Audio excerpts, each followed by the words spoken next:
What is going on, everybody? This is Joseph Conlon, back at it again tonight on Thursday, October 24th, for last night's episode of NXT.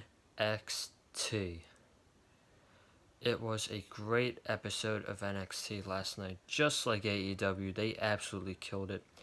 Great matches, it was all matches, but great matches. The closing to the show, especially, was absolutely gold, with Finn Balor turning heel on Johnny Gargano, and I will get to that. But the reviews are going to be cut down short. I know last night's review for AEW was 23 minutes, and it almost took an hour and a half to upload. And for editing purposes, we're not gonna do 20-minute reviews for a while on the channel. So they'll just be short. They'll be like around 15 minutes, going over the important stuff that happened on the shows that we review, such as AEW, NXT, and SmackDown. But yeah, with that being said, we'll get into the show right now for NXT. As it opened up with Rhea Ripley and Bianca Belair, it was very slow in the beginning, and like rest holds and all that stuff from Rhea and Bianca, and towards the end, this match got really good. They were going back and forth offense at each other, and then Io Shirai came out to distract Rhea Ripley. I believe she hit her with an elbow. I'm not really sure, but she attacked Rhea Ripley, and the ref didn't see it. And then Bianca hit her finisher on Rhea Ripley, and the ref counted 1, 2, and then Rhea kicked out, and then the pop in the Full Sail crowd for that kick out was very nice. It was very loud, and Rhea was getting cheered for by the crowd. And then Rhea Ripley hit her finisher on Bianca Belair, but before that, Io tried to get involved again, and she was stopped by Candice LeRae, and they brawled, and yeah, so then Rhea hit her finisher, and she got the victory over Bianca Belair, which only tells me that Rhea Ripley is going to get a shot at the NXT Women's Championship against Shayna Baszler. I can only assume that's going to be at TakeOver War Games in November 23rd, and I think that could be a really, really great match. Really hard hitting as well. And I think Rhea would beat Shayna Baszler as well. So that was good. And then we got Matt Riddle versus Cameron Grimes, where this was a really great match between Riddle and Grimes. Most importantly, this was Grimes' best match since he stepped into NXT, I believe. Yes, I do believe. Yes, I'm 100% confident on that. Because he had a star-making performance. He almost beat Riddle on a few occasions. I really thought he was going to beat him. But then at the end, Riddle, I think it was a bro mission. I'm not quite sure. But at the end of the match, Riddle ended up beating Cameron Grimes and getting the victory and getting some momentum for himself, which was really nice. Cameron Grimes got over big time in this match with Matt Riddle.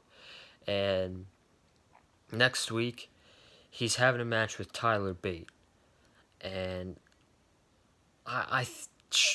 bold prediction, I think his match with Tyler Bate can possibly be better than his match with Matt Riddle. So, I just wanted to say that about Cameron Grimes. And then one little thing before we move on. What was so hilarious, I thought, was when the crowd was chanting like, Riddle, Riddle, kind of like Goldberg's chants. And we know the history between Matt Riddle and Goldberg. So for that to happen, I thought it was pretty funny, and it was cool. So, Matt Riddle got the win over Cameron Grimes. The third match was a 6-man tag between Breezango, Isaiah Swerve Scott, and the Forgotten Sons. Like, I didn't really want to I wasn't really paying attention to this match really because I was mostly watching AEW at that time because like I'm just not invested into the Forgotten Sons. They have no charisma, they have no personality whatsoever. So I didn't really care about that match. All I know is Swerve got some nice offense in, and Brizango and Isaiah Swerve Scott got the victory over the Forgotten Sons, and that's what's important.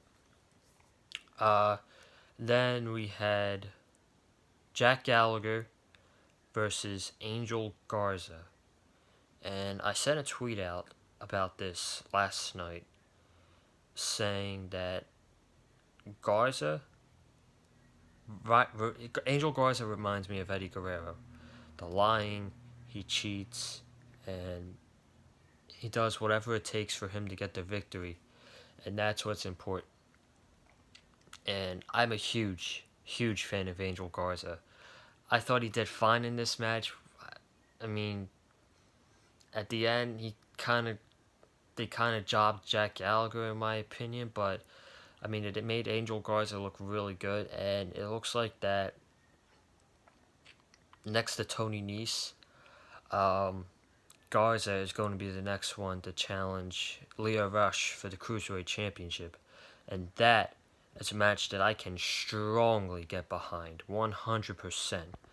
Those two, Garza and Rush, are going to tear the roof off of Full Sail whenever they have that Cruiserweight Championship match. So that's Angel Garza versus Jack Gallagher. And then we had Dakota Kai and Tegan Knox versus Marina Shafir and Jasmine Duke. Again, this was fine. It was a back and forth. The match was short in my opinion, which was fine. It saved up time for the main event. I didn't really like it when it was really short at first, but then what we saw in the main event and the ending of the show, they needed time for that, so I could completely understand. But yeah, Knox and Dakota Kai got the victory, and next week on NXT we're gonna see Tegan Knox and Dakota Kai versus the Kabuki Warriors for the Women's Tag Team Championships. And if Triple H and NXT can save these Women's Tag Team Championships, Triple H is a god. He is a true god. That's all I have to say. Main event time for the NXT North American Championship. We had a triple threat match with Keith Lee, Dominic Dijakovic, and Roderick Strong. And oh my god, man. This was awesome. Probably the best triple threat match this year. It may be in wrestling, I'm not sure, but in the WWE, absolutely, this was the best triple threat match this year. These three guys killed it. And I know that Keith Lee and Dominic Dijakovic, they kill it in their matches, but the addition of Roderick Strong was really great because this just made the match even better. It made the match even better tonight on NXT. And the closing sequence was Lee giving Dijakovic a choke slam on the top rope, and then Roderick Strong hitting like a diving knee onto Keith Lee, and he got the 1, 2, 3 to retain the NXT North American Championship in a fantastic main event match. Now, the ending sequence for NXT was absolutely gold. We had the Undisputed Era coming out to celebrate with Roderick Strong, and then Tommaso Ciampa comes out. Johnny Gargano comes out. Finn Balor comes out. We have a 4-on-3 stare down. Finn Balor walks up to the Undisputed Era, and in a matter of seconds, in a blink of an eye, Finn Balor gives a Pele kick to Johnny Gargano and turns heel. Unbelievable. The Era start attacking Tommaso Ciampa. Cole's giving him the last shot.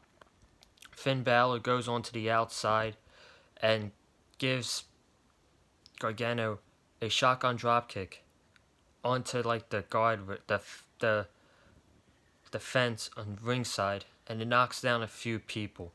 And that was a great spot. And then the 1916 onto the ramp,